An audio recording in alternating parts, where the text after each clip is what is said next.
Hola, hoy vamos a ver cómo activar filtros de protección contra mensajes y llamadas spam y también cómo bloquear llamadas de números desconocidos en MOTOROLA Moto G06 Power.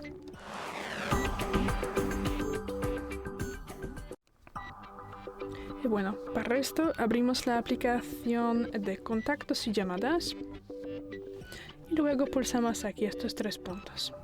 Entramos en ajustes y luego abrimos en la primera posición identificador de llamada y spam.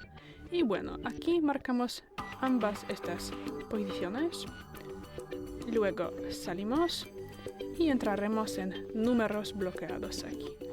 Y marcamos aquí esta posición para bloquear llamadas de números desconocidos. Y ya, es todo. Gracias por el vídeo, danos un like y suscríbanos. Hasta luego.